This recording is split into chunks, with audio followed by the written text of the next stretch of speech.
Hello everyone, welcome back to Sarada's kitchen. இன்னைக்கு நாம் பார்க்க போற ஸ்வீட்டான ரெசிபி பாசிப்பருப்பு பாயாசம்.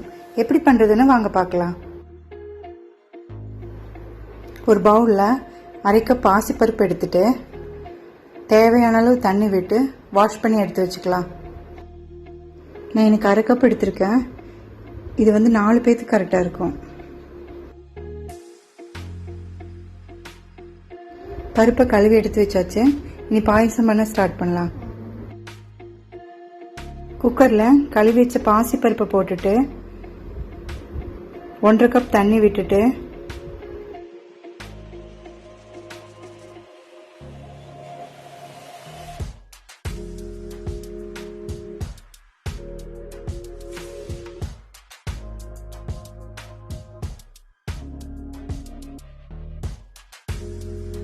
இப்போ கொதி வர ஆரம்பிச்சிருச்சு. இப்போ மூடி போட்டு மூடி வச்சு 3 விசில் விட்டுடலாம். சைட் பை சைடு ஒரு பாத்திரத்தில் 1.5 கப் வெல்லம் போட்டுட்டு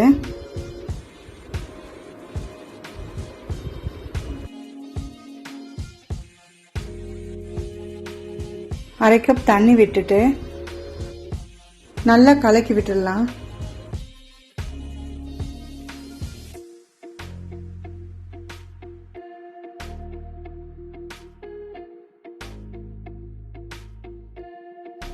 வெல்லம் நல்லா கரைஞ்சி கொதிக்க ஆரம்பிச்சதும் ஸ்டவ் ஆஃப் பண்ணிடலாம்.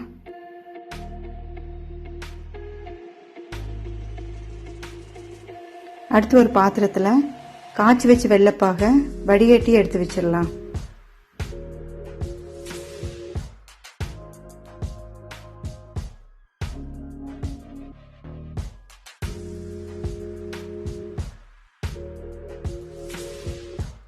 இப்போ குக்கரை ஓபன் பண்ணலாம். பாசிப்பருப்பு நல்லா வெந்திருக்கு. இப்போ இதில் காய்ச்சி வடிகட்டி எடுத்து வச்ச வெல்லப்பாக ஊற்றிடலாம்.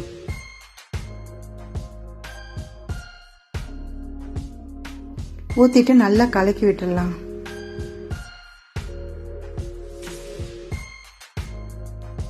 இப்போ இதை ஒரு 5 நிமிஷம் கொதிக்க விட்டுக்கலாம்.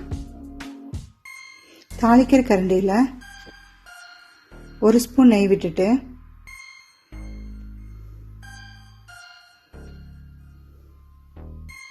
முதல்ல முந்திரி பருப்பு போட்டு வறுத்து எடுத்துக்கலாம்.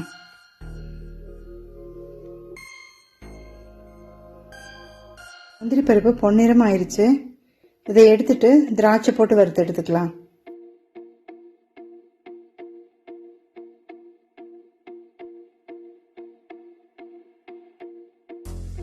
இப்போ திராட்சையும் ரெடி ஆயிடுச்சு.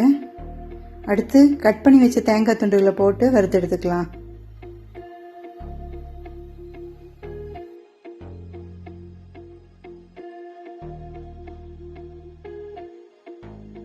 அதே கரண்டியில் 1 ஸ்பூன் நெய் விட்டு துருவி வச்சிருக்க தேங்காயை போட்டு நல்லா வறுத்து எடுத்துக்கலாம். துருவின தேங்காய் பாயசத்துக்கு நல்ல டேஸ்ட் கொடுக்கும்.